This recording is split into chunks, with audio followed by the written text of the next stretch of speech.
Hello, everyone. Welcome to another episode of Dark Rhino Securities, Security Confidential. Today, we are honored to have another great guest join us. Joshua Brown is with us. Joshua is the CISO at H&R Block, a company that is very well known. And I'm sure all of you have probably associated with them at one time or another.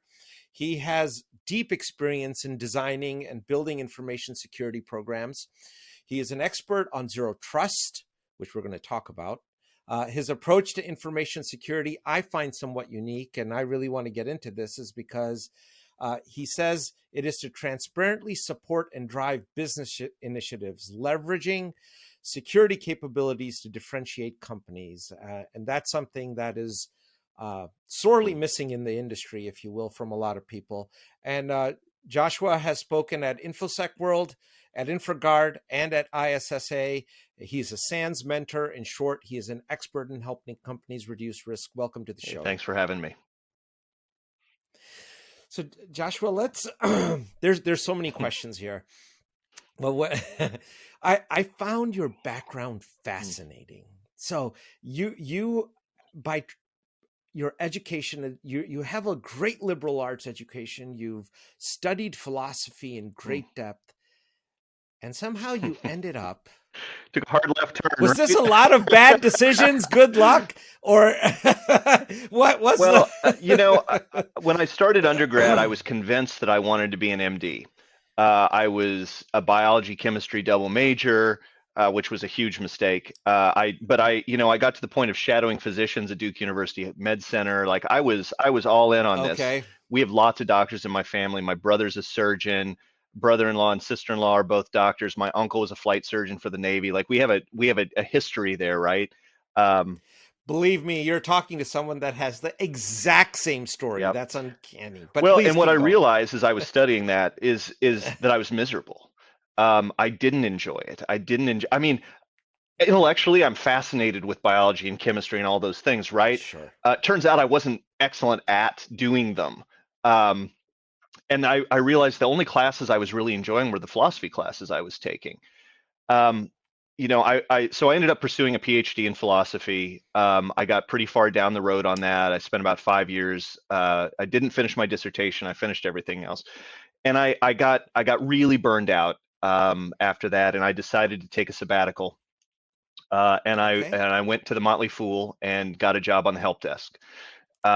And the rest is kind of history. I was sitting right next to the security team. I think I absorbed a fair bit through osmosis, but I found what they did just fascinating because it touched every single aspect of the IT infrastructure, as well as, the people part, right? So this was embarrassingly long ago. I feel like I date myself whenever I talk about it, but it was still when I think InfoSec was a very young practice springing off as a sub practice out of IT. And so, it was natural for me to go from a help desk job to a server job to a fiber networking job to eventually InfoSec. So I've been doing InfoSec now for 18 years or so. I've been in IT for about 25, and it's been a pretty crazy journey. Fascinating. The Motley Fool, that brings back memories. Those guys, the Gartner brothers, wrote a couple great fantastic books, and they're genuinely fantastic guys. Getting to work in that. Oh, you met them. I mean, it was very much a startup environment. We had about 400 people at the company at the Fool at that point. They came into the office regularly. We worked with them all the time. I mean, super approachable and just great guys. Really great, and it's still a great company. I think they have the best domain ever. Fool.com, I think is brilliant, right? Yeah, I know that it used to be. I think the tagline was "A fool is a motley fool" or something like that. It comes from the Shakespearean, right? Books. Yeah, and just really turning and this idea of returning the power to individuals to manage their own future. I love that concept. That's awesome. So we see prior to the show we were talking just a little bit about that's such a diverse background that you have, an eclectic background, and how you got into cyber. We're seeing companies, not just companies, but institutions put in place programs for cybersecurity professionals. And I'm part of such a group at Slippery Rock University where we try and advise them on the industry advisory board on what to do with cybersec. Do you think that are we going to be better served having just straight computer science or cybersec people, or is that background of diversity essential to the success of an information security program? Yeah, Manoj, it's a great question, and I wrestle with this one a lot philosophically. I mean, I think I believe that having as much diversity of background, of thought, of experience in your InfoSec program as possible gives you a better chance of solving tough problems. I don't want everybody looking like me, coming from my same background, trying to solve a problem, because you're going to approach it with a very specific set of lenses that's determined by your experience as a person. So I want lots of lenses. I worry about this push towards pre-professional programs at all schools, and well, not all, but most schools now have InfoSec programs, right? And so, you're not going to be studying philosophy, you're not going to be looking at art history or music appreciation or physics. Like, you're going to be doing computer science. Now, I think there's great value in every InfoSec professional learning a programming language. Like, if I really could right now only hire people that had a development background, I would do it. But I think the key is, ultimately, I'm focused on finding the right people for my program, not necessarily the right skills. Skills can be taught, and tech is changing so fast that I think we have to do a better job of not being gatekeepers about who can join an InfoSec team. If you find the right person with the right passion, the right intellect, you can make them, help mold them and mentor them into the kind of InfoSec professional that you need and that they're going to be highly successful and fulfilled at doing. We have 700, 800,000 open positions in the US, right? And something like 3 million globally. So if we're looking for entry-level people and we're saying, well, you got to have your CISSP, which cracks me up because it's not an entry-level cert, right? But we want certain experience, and yet we can't get enough people at that level. So I think as security leaders, it's incumbent on us, and more so than that, it's our duty to train the next generation of security professionals. And that means being open to investing your time, your people's time in grooming and building a cadre of skilled professionals with as diverse a set of backgrounds you can. I have tons of people on my team now that are have no InfoSec background. They came in and they're just kicking ass.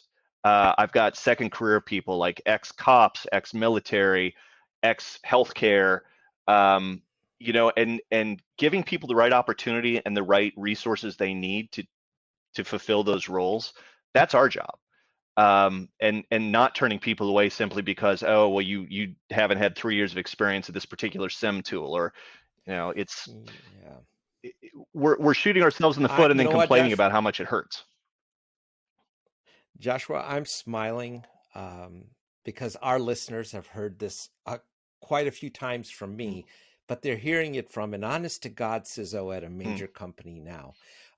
Some of the best engineers that we've ever hired, they didn't have computer science degrees.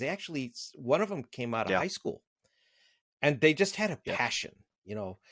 We've taken people out of the military, more than half our companies out of the military. And as long as you have the work ethic and the passion, what you're saying is so right. You can teach the skill, but you can't teach them how to be a strong person, a good person. I used to make a joke that, like, my only 2 criteria for hiring is smarter than me and not a sociopath.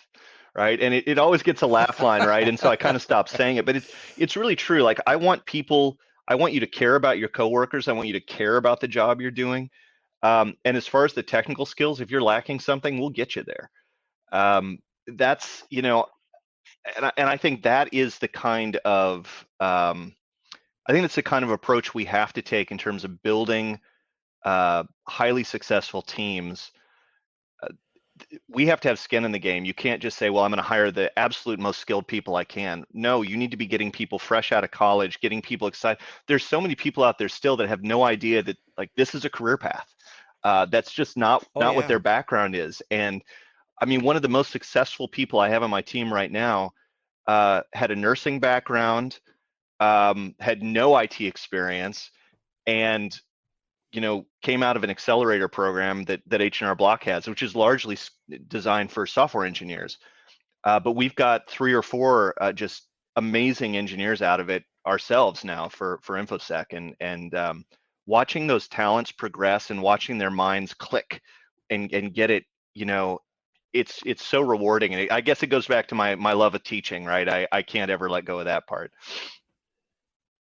That's fantastic. And I know we actually have one hardcore listener that is going to love that comment, because she came into this world from nursing as well.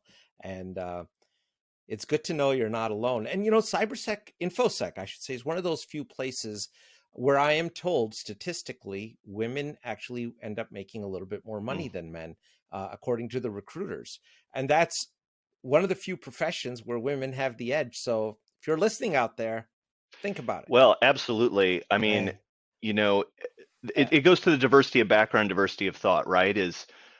Again, if everyone looks like me on my team, we're not going to be necessarily more effective at solving problems, because we don't have all the different lenses that you need to unlock tough problems. We really focused on diversity of background during the Great Resignation, or Great Reshuffle, or Great Upgrade, or whatever we want to call it, right? And what do I want to call it? And we ended up, our team is extremely diverse now, and I think the results that we're getting show the efficacy of that train of thought. That's excellent. One of the 2 problems that I've seen that happen when you get people with a pure maths, computer science type of background is that, one, cybersecurity is really a business problem. It's not a technology That's problem. exactly right. And to understand it from that aspect, you have to go beyond the ones and zeros. And you have to bring the people into the equation. It's something that I hope people are tired of hearing from me, but it's true. If you can't get the people in your company to come along and play ball with you, you're not going to have a very good program. Right. And that requires more than ones and zeros. The second thing is understanding your adversary. That's right. Right. And I've been pushing for psychology classes, for understanding, getting some diversification, getting some criminal background classes. And people need to understand who they're playing ball with. I haven't been very successful at that, but hey, I keep trying. I mean, I think it's getting better, and I'm glad to hear that, you're fighting the good fight there too. I think it's absolutely critical. And you're right, the people skills, the soft skills, whatever you want to call them, thinking about things deeply and having different lenses. I mean, one of the great benefits, we joined the FS ISAC, Financial Services ISAC, a couple of years ago, and we were the first non-bank entity to do so. And that's, there's ISACs for all sorts of different verticals. Sure. I highly encourage companies to join, because seeing what your peers in the industry, even your competitors, seeing what they're facing, being able to share, we really are all in this together. And so, yeah, I think that having a great security program can be a competitive differentiator for a business, but that doesn't mean you shouldn't share indicators of compromise that you've seen with your peers through an ISAC. Or get some of those feeds from other people. I think that kind of threat intel, we can't be walling off our information because we're all just going to get creamed by it.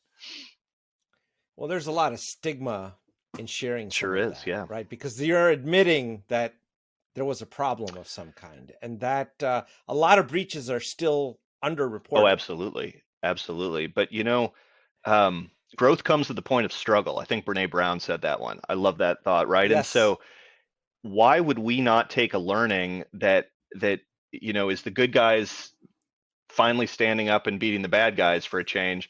Why wouldn't we share that with other people in the industry, right? We have to, we really have to approach this as we're all in it together. Otherwise, we're all going to get picked off one at a time, right? You can be faster than the slowest person, but eventually all the slow people get eaten, and now the bear's still hungry. That's a great way to put it. I love it. Let's get back to something you said, using cybersecurity as a Mm. competitive advantage. How do you do that? How do you use these technologies to Yeah, I pull mean, that off? Some yeah. So examples. I think there's a few different ways to look at it. There's the obvious, like cybersecurity as a marketing perspective, right? Like um, companies that have a play, think about big banks like Cap One or US Bank or any of those, right? They're touting like military grade encryption, and they throw those terms out there because Right. they know that their customers are going to be anxious about those very things, right? As a player in the Yep. financial services industry, Block, obviously, we care a great deal. I mean, our reputation is built around that we take care of our customers' data. And we have probably some of the most toxic data you could have, by nature of the business that we do, Oh, right?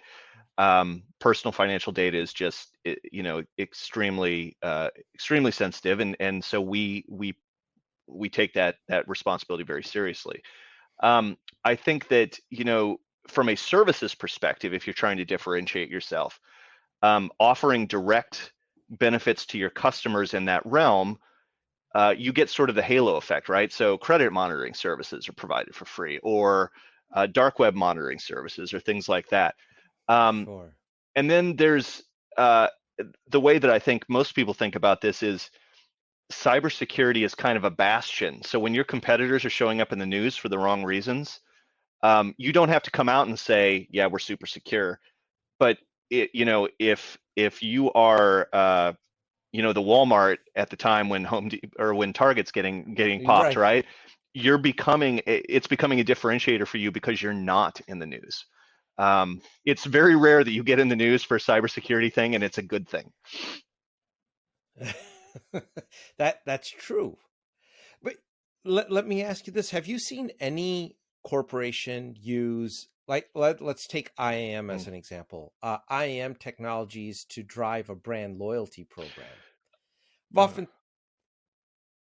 if you think about it, right? I mean, you look at somebody. I'll just pick somebody random out of thin air, like um, the limited group of companies, right? They own yeah, Gap, they own Victoria's Secret. How many of the same people have signed up for emails at Victoria's Secret that are the right, same yeah. people at Gap, that are the same people at Old Navy? And if you can consolidate those Right. identities, maybe you can figure out what they're actually No, I doing. think, anything you can do to reduce customer friction, reduce we talk a lot internally about reducing attack surface on our corporate networks. But really, it's the same thing you're talking about here, right? If I've got 6 different accounts because I got Banana Republic and Gap and Old Navy and Victoria, all Yeah. those things, right? And I guarantee you most people are using the same password across all of those. So one of those gets popped, and Oh, now they're all popped. No, I think that's a fascinating question. I mean, I think, it's incumbent on us to, if we're trying to help our business, and part of the business is attracting new revenue streams through additional customers, we want to make that sign up process as easy and as painless as possible, right? yes, And we want to make it so that, if you have to give information, you only have to give it once. We don't want to have to keep going back to the well. But a lot of absolutely. companies view that as an opportunity to take shortcuts, right? So, well, we're not gonna to double opt in. We're not going to force, a password security of certain length or complexity, or whatever. Happily, technology is stepping in to help on some of these areas, but I think you're right, especially for these holding companies where you've got a lot of brands under one roof. Why not Oh, do a single sign-on type thing and help those things converge?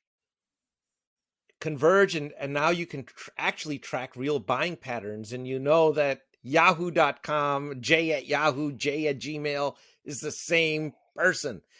That's right. So maybe you can even set pricing for the, I don't know, it always occurs to me, and I'm just using that one example, there's a lot of technologies that enable infosec that could be used for some very good things, for potentially adding additional Sure. revenue streams to Well, the and I think what we're also seeing is this convergence of your work identity with your personal digital identities, right? So, I know that InfoSec professionals like to scream about people using their corporate email addresses to sign up for services and websites and things like that.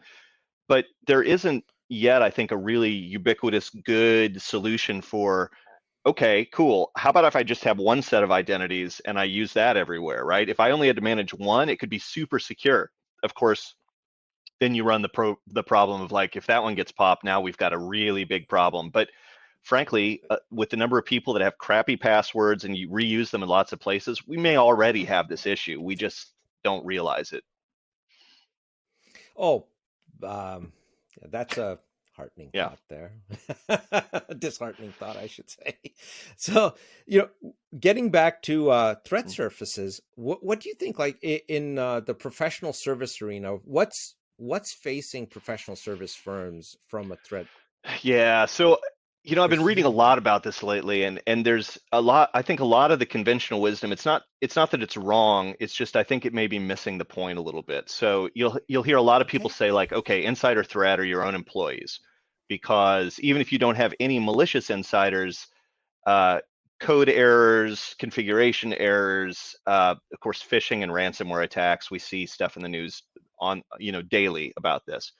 Others say Right. third-party risk, and gosh, we've certainly seen a lot of that with SolarWinds, with Kronos, et Oh cetera. yeah. Target. Right, yeah, right, yeah, your HVAC HVAC guy, right? guy. Who expects their HVAC guys to be excellent at cybersecurity? Like zero people expect that. And so I don't think that these views are wrong necessarily. I just think they're too tactical in nature. Um, in my view, the biggest threat is not having a holistic view of information security. So, I used to use this mantra or trope around visibility, intelligence, response. Like those are the three buckets, and everything is going to turn on those. So visibility is crucial for developing a realistic sense of the threats, the particular threats that face your company, not just the threats that everybody faces. Um, but you have to apply business intelligence to make sense of those threats, right? So everything that you see out Yep. there, it's like getting a generic threat feed for financial services. That's not going to be very helpful for us. You have to apply our business Right. logic to understand what layers of defense make the most sense based on a variety of factors. And then how well situated are you as an organization in terms of your ability to contain and recover in case there is a security incident. So um, and the fascinating thing about contain and recover, how you respond to an instance, the old Mike Tyson quote, right? Everybody's got a plan until they get punched in the mouth. You can have a Yep. great incident response plan, but True. if you're not drilling on that and involving corporate communications and legal and HR and your executive and all of that crisis comms, you're not going to be well polished when an incident happens, and you're going to stumble out of the gate. And especially if you're a publicly traded company, that is a very bad position to be in. So you want to be, I hate to say it, but like you need to be a well-oiled machine for incident response. And that means you got to actually practice it with people who aren't part of your team. Well, you just teed up a whole bunch of questions better than I could have ever done. I'll I'll tell you that, which gets, having that holistic view starts with Mm, risk. And I'll tell you, that term is a little adulterated in our industry only because everybody, like, find me an InfoSec or cybersecurity website that doesn't talk yeah, about risk in some yeah. way, right? How do you Mm, actually really, if you're starting something off, how do you measure and yeah. define it? A great question. And I think if there was a great answer that resonated with everyone, we would have solved this problem. But if you just look at the number of different frameworks there are for measuring and monitoring risk, right? Oh my Right. God. And We don't have all I day for know, that but like one. we've been, I've been talking with some of my peers in the industry about the FAIR model, which I think has some fantastic advantages to it. Directly linking impact to real dollar impact, right? So speaking the language of the non-InfoSec professionals. Um, and there's lots of ways that you can try to manage risk that are inappropriate from a financial standpoint, right? Because we could spend uh, our entire revenue stream on InfoSec, and that doesn't mean we're not going to get attacked, that we're not going to get breached, right? So there's a point Absolutely. where buying down your risk um, is not advantageous anymore.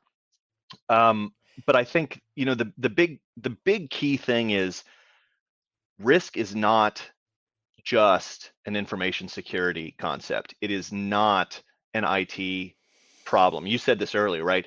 Businesses are starting to realize that security risk is business risk.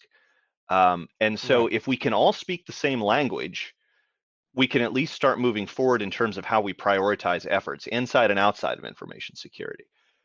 If we can't get to that common language, if we are trying to force non-IT and non-InfoSec people to speak our language, it's going to be a miserable failure, right? And so, one of the things you were talking about is how, the role of a CISO. I think a lot of times we focus on the ISO part and not the C part. All the other C-level executives are not information security professionals. They are not, That's most right. of them, except for the CIO or the CTO, are not IT professionals. So it's incumbent on us to meet them where they are, not drag them to where we are and beat them over the head with technology terms, right? We're all trying to manage risk. I need them to tell me what they're worried about. It's not what keeps me up at night. I know all the stuff that I'm thinking about and worrying about from a risk perspective. We got those covered. I'm worried about the things I don't know about because I haven't been in the room for the conversation or the InfoSec team hasn't been at the table when a decision's being made. Which gets to the question of how do you determine what's the floor on risk? And you Yeah, alluded to this, at some point it doesn't make any sense to buy right. it down.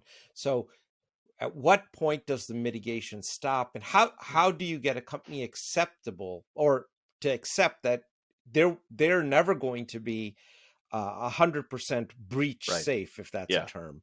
But it's down to an acceptable Yeah. level.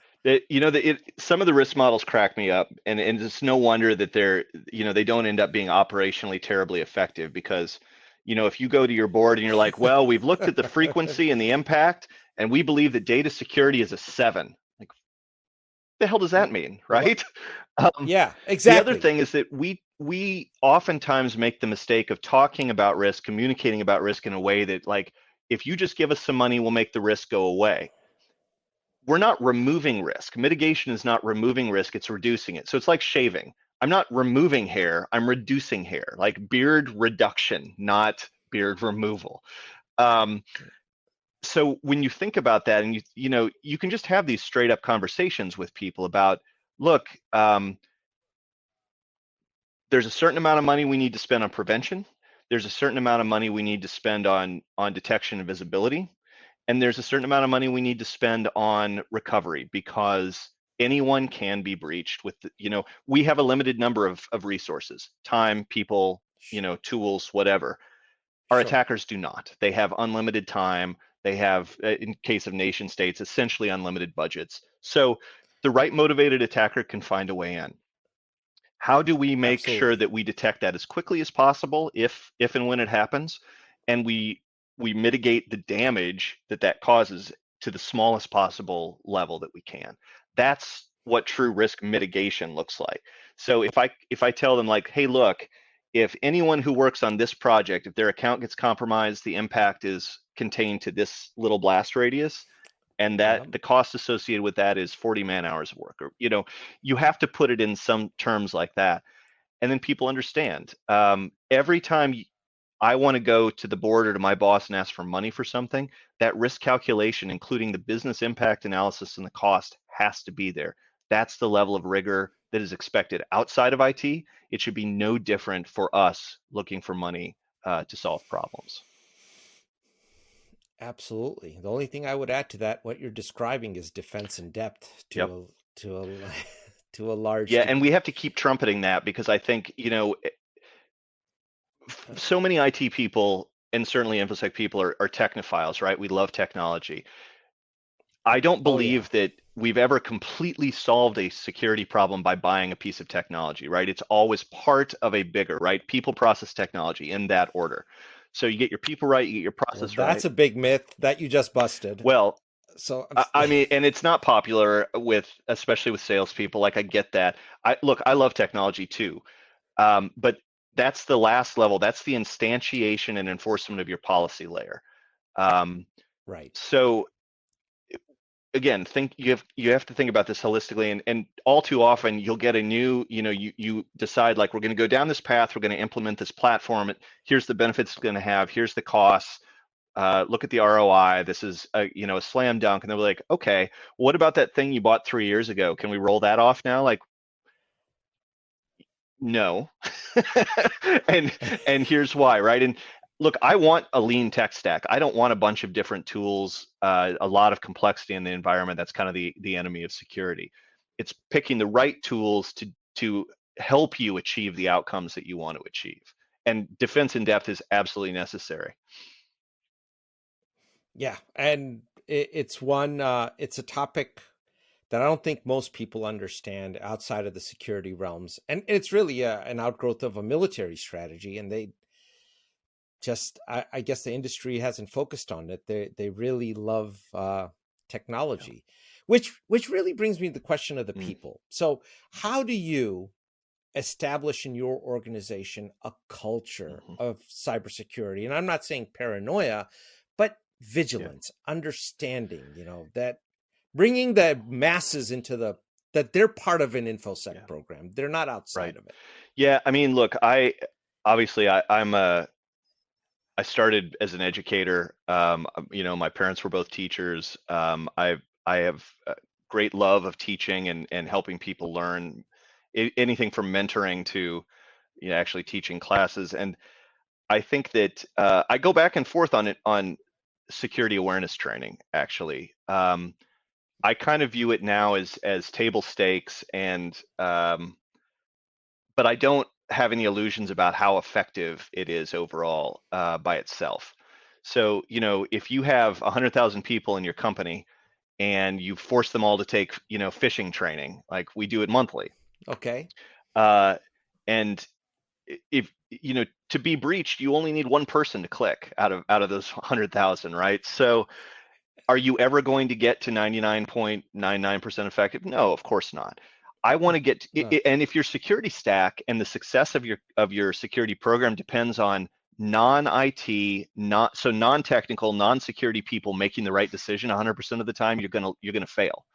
So you have to think about, Right. okay, what happens if somebody first of all, if the phishing message gets past all of our filters and our technology stack and gets clicked on, and the person gets compromised, okay, now what, right? What are the other defenses we have to prevent actual damage from taking place? Um, I think the other part is you have to be, if you want to be a partner to the rest of the business, you first have to see yourself as part of the business, which means people on my team need to understand what our business imperatives are, how we're trying to achieve those, what's going on in the boardroom. Part of that is my job to communicate that. Part of that is the leadership team at your company being open and transparent with the company about where they're putting their efforts and what they're trying to do. Right. If we don't have a deep understanding of how the business works, we're only going to be accidentally successful, and nobody wants to be in that position. So if you show time and time again that you can come to the table, contribute to what the business is trying to do, even accelerate it, find ways to solve problems that make things better for them and for you, they're going to Yep. start inviting you to that party, right? You're going to be the cool guy that gets to hang out instead of the guy that wears all black and stands in the corner by himself. And that is a problem in by itself. So there's a perception in a lot of companies that the IT guys are some people wearing hoodies in a back room Yeah. somewhere, right? And they're largely the department Yep. of no. So anytime you go to them, the answer is always Yep. no.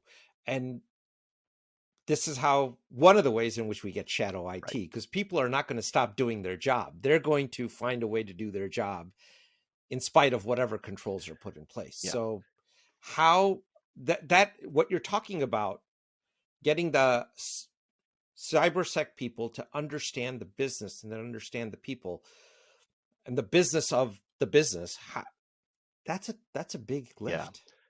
I mean, I think so. If your InfoSec program has the reputation of being the Department of No, like you've got a serious problem. Um, I like to call it the place where good ideas go to die, right? You don't want to be viewed that way. And so a story I like to tell, and I don't know if it's true or not, but it's a great story, so I'm going to continue telling it, is the first cars that rolled off Please. the assembly line didn't have brakes. They didn't need them. They didn't go fast enough to need brakes. Brakes were added later to help cars go faster safely. And that's how I view InfoSec, right? Yes, we're going to put some guardrails up there. Um, a phrase we use internally a lot is like, we want to create a safe space for people to try dangerous things. So all the cloud guardrails that we put in place, those are programmatic. They happen in the background. They're going to make sure that you don't do something that could bring harm to the company. But otherwise, like, go to town, knock yourself out. Like, we feel confident about the framework that we built. I think the problem is that a lot of people, and this is getting better, so I'm not pessimistic about this, but a lot of people feel like the role of the security department is to tell people no, because we're protecting them from themselves. Look at this terrible decision you almost made. We're not going to let you do that. That is not our job. Our job is to help the business make well-informed, risk-based decisions. If you do this, here are the likely outcomes attached to dollars, right? Now, if you want to make that decision, you're accepting the risk, right? Here's a risk acceptance form. Sign off on this, and you're good, right? And we're going to track that because it's probably going to be an exception to our policies. So we're going to track that in an online system. And every 12 months, we're going to revisit this and make sure that the business is still comfortable accepting that risk. Our job is to track that risk and make sure the business is aware of what its risk profile is. See, that is really cool what you just said, and that can be put in operationally by any firm listening to this show. Even if you're using a spreadsheet, right? It doesn't matter. Post-it notes, but you have to track it. You have to be aware of it. You must. Yeah, and don't say no. Say, all right, if that's brilliant, because now the element of the why is coming into the equation, and that's something that we see often is sorely missing. If people understand the why behind something, they're going to be apt to follow it versus just a plain mandate that says you must do this. Nobody knows why. I mean, look, 100%. I could not agree with you more about the why. And I think the why is critical for team building. It's critical for execution. It's critical for having a shared understanding of decisions that are being made, right? I'm going to tell you, I tell my people, I try to get the why across. That's the most important bit. The how and the what, I leave to them. Like, chart your own path, figure out how to solve problems, and we'll get there. But my goal as a leader is to get everybody aligned on a common purpose that they understand, that resonates with them. They understand what they're contributing. They're understanding what they get if the outcome is achieved.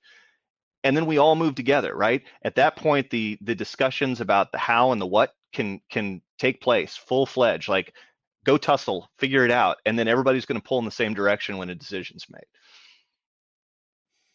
So I got to ask you this question because you're a SANS mentor, and it's been a while, but yeah. For people listening, and you mentioned cloud, how you've programmatically secured put some guardrails in place for the crowd. There's another myth. You already busted one, so let's try for number 2. And that is that because I am using Amazon, Microsoft, Google, or whatever variety of cloud I am using, cybersecurity is taken care of, and I don't have to really worry about it. That's probably one of the most dangerous myths. So there are a couple things. I think at the most basic and pedantic level, you could say you just exchange the word cloud with someone else's computers, right? So, and obviously it's much more sophisticated challenge than that, but all of the providers, all the major cloud providers publish documents that show you where the cloud provider's responsibility stops and yours starts. So they are responsible for the security of their platforms. They're not responsible for the security of how you utilize their platforms. So sure, you can take an S3 bucket and make it open to the world. They'll let you do that. It's not the default configuration, but you absolutely can, and we see it happen constantly. This is not to say, by the way, that the Microsofts and the Amazons and the IBMs and the Oracles and the Googles of the world don't have great security teams that are monitoring their environments, right? They absolutely are. Sure they do. But you're putting your applications in their space, right? So look, if you want to do infrastructure as a service and you want to stand up virtual machines, like, the slider for where the security responsibility starts is going to move farther to your side. If you want to go all the way up and you're just consuming software as a service, the slider is going to go farther to the provider's side. but you have to be aware of those different, and most people have a variety of services of different tiers, right? Platform as a service, infrastructure as a service, and software as a service. It's not, this isn't all about cost saving, and it isn't all about reducing the size of your staff, and it is a lot about speed to business and speed of innovation, but you still can't forget your responsibilities, and I think that's the key point. I think we all really appreciate that. I think people need to hear that from other professionals, and they need to understand, because I can't tell you the number of executives that we've run into that believe, well, we're using Microsoft 365. Microsoft's taking care of all that. I'm like, okay, if you say so, how you configure it, that's up to you. That's your choice. And have you looked at it? Let's, sticking to the topic of cloud, and you're an expert on zero trust. What's your opinion on SASE versus zero trust? Is it an either or? No, I'm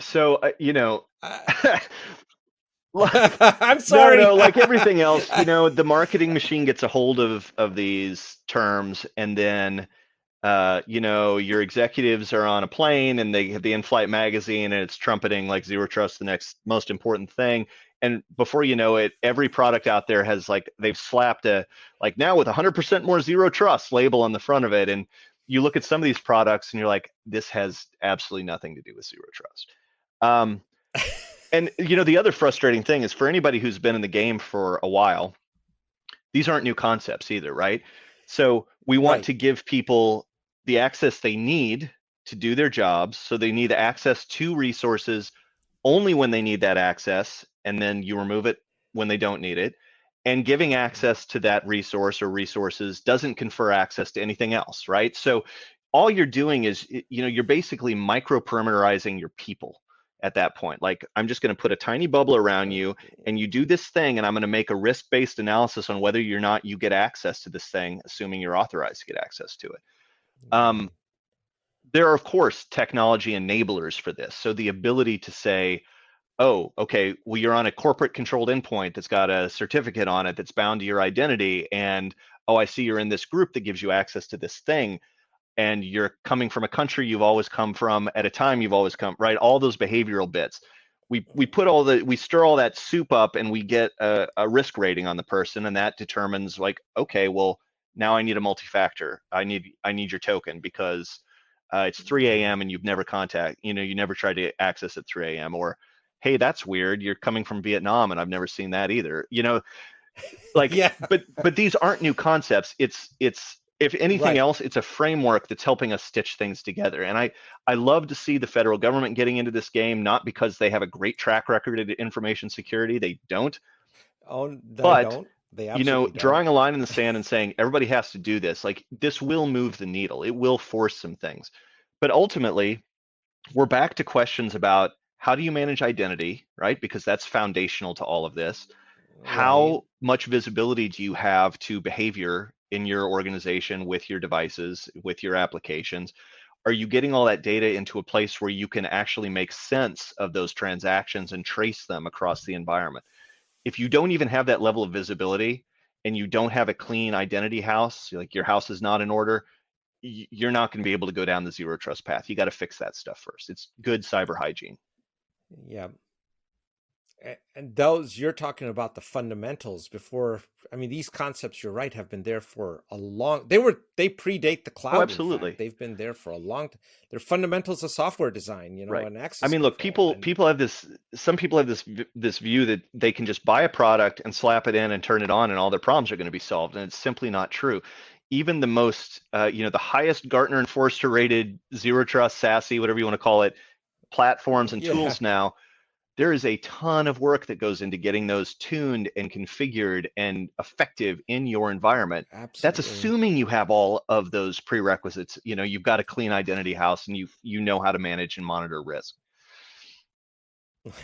Now, you mentioned about the federal government getting in on the game. Now, this is going to put a little bit of pressure on small businesses, small, medium businesses. And when I say small, medium businesses, those companies that are like 30 to 700 employees, somewhere in that range. those people are somewhat resource Yeah. limited, and we look at that. They look at the sand sliding scale that describes how they should. It's prescriptive on how they should invest. A lot of those folks cannot jump that chasm from prevention to detection and Yeah. response. How, and your thoughts or comments on how that problem needs to be addressed, because it needs to Yeah. be. It flows into third-party risk with. Yeah, no, it's a great point, and I think, the money issue is very real. You can't expect a company that is the size, that is a $30 million a year company even from spending what an H&R Block spends on security, right? The risk Sure. models are different too. But we see this all the time with third-party vendors that we want to work with that, they're not big enough to get a SOC to really to spend the money and do that kind of thing. They, and It's a very expensive it exercise, absolutely yes. is. And so, um, happily there are a variety of managed security service providers that are not bad.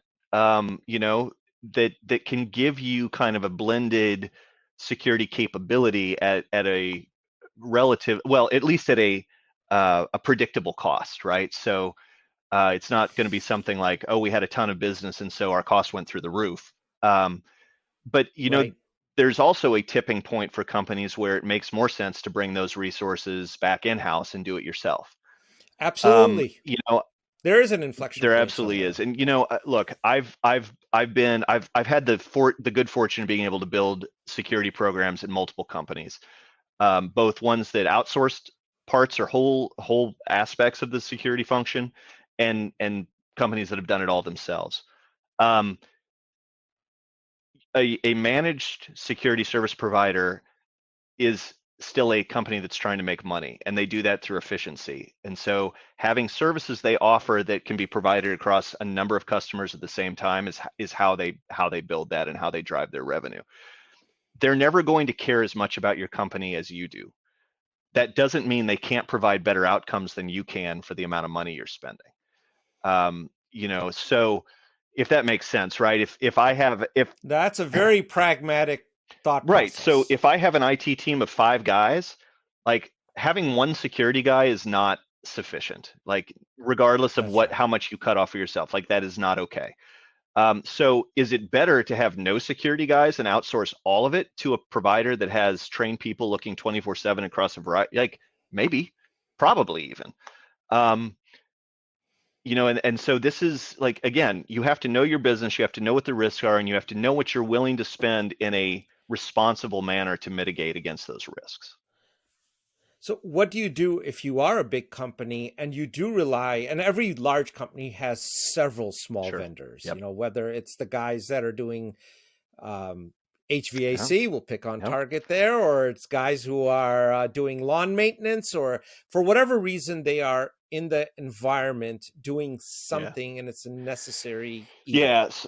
How do you manage that third party Right. risk? So, I think that regardless of what function a third party or fourth party or whatever is providing to you, you have to take a look at it's a serious look, and it has to be a standardized process on how you through the entire life cycle of the relationship with that partner. So before you roll them on as a provider, like, do you have a SOC 2? Can you complete a SIG Lite? Are you going to be, and that has to be indexed against the risk in terms of what they're doing for your company. So are they accessing any customer data? Are they accessing any of your systems? If the answer to those things is no, like they provide staples for us. They provide post-it notes, like, not so worried. Like the billing relationship is going to be probably the only tech that they interact with. But if it's a provider that's going to be accessing customer data where it exposes you to privacy regulations or anything like that, the bar has to be raised. If the provider can't raise that bar, there are probably other providers that compete with them that can. But of course, you get into this space where there's a very specific niche and it's really only one player and their security Right. stance is not mature. What do you do? Well, you have to look at what capabilities you can offer to help mitigate that risk. So do we give them corporate managed assets that only connect through a Citrix environment or a jump box or something like that? Do we make sure that they have read-only access and the data is encrypted and we own the key? Like there are things you can do, but if where things get really ugly is if you don't have a mature program and your provider doesn't have a mature program. Like that's that's Does it matter at that point? Because everyone's just accepted the risk and said, we'll leave it to yeah, Providence. yeah. I don't think companies like that are going to stay around too long. Is what I think. But Yeah, I agree with that. But there's a whole bunch of them there out sure there. is. Yeah, yeah. Target rich So environment. Let's we can call it that. yeah, a very, very target rich environment. So I wanted to, I know we're coming up on the hour here. I wanted to give you a chance to please let our listeners know about anything, events, things that you're doing, talks. I know you're going to be speaking at B-Sides coming Yep. up here. Anything, whatever, the floor is yours, whatever you'd like to Yeah, talk well, a about. couple things. I'm going to be talking. So I am speaking at B-Sides. I'm giving a talk there, and so you want to be a CISO, kind of helping people understand what the C part means in front of it, and some of the things we've talked about today, right? Especially for young security talent that they're thinking about this is like it's the pinnacle position of InfoSec, more of a realistic, no holds barred, no varnish. Like this is what it looks like, just based on my experience, of course. I'm also going to be speaking at there's a KCIT summit happening August 23rd, I think, that CDM Media is presenting. And I'm going to talk about building a high functioning team, kind of helping Sisyphus get that Excellent. boulder over the top of the hill and what it looks like when you get the momentum on the other side. I do want a couple call outs. So first, Women in Security KC is an organization that we support. I'm very happy to be an advocate for them. They've been doing amazing things at getting more female voices into the InfoSec community and empowering women, which is great. Excellent. Also, H&R Block's own Accelerate program that I can't remember if I mentioned it or not, but basically, You briefly, that was where the nursing yeah. individual So came from, we right? take fresh college talent. It's really focused on application development, security, or software engineering, but we take a crop of new career talent. We put them in a cohort so they process through together as a group. They can lean on each other. They can learn from each other. Fantastic program. I think we run 2 cohorts a year. So that information's on H&R Block's website under careers. Definitely take a look at that. And then just a couple things that I wanted to mention, a couple books I'm reading. I encourage people like don't just read business books. Get out there, read some find things that resonate with you. So I'm reading a book of Celtic wisdom called Anam Cara by John O'Donohue that I've found Oh, awesome. fascinating, and it's going to have some touch points from that into the talk I'm giving at the IT Summit. And then Atomic Habits by James Clear, which is a great book, just talking about how making little changes in your life and repeating those amounts to big change in the end. That's fantastic. And you know what? We're going to get the links to the organizations and the books all into the Awesome. show notes. Great. And if you have a link to your talk for B-Sides, send that over as well. We'll get that into the show notes. Sure, we'll do. Would love to do that. This has been fantastic, Joshua. Really appreciate you taking an hour out of your day to enlighten all of the common folks like me on information security. And please keep up the educational effort. I think we're severely short in our industry in that area. Manoj, it's been my pleasure. Great conversation, and thanks for the platform to express my thoughts. I really appreciate it.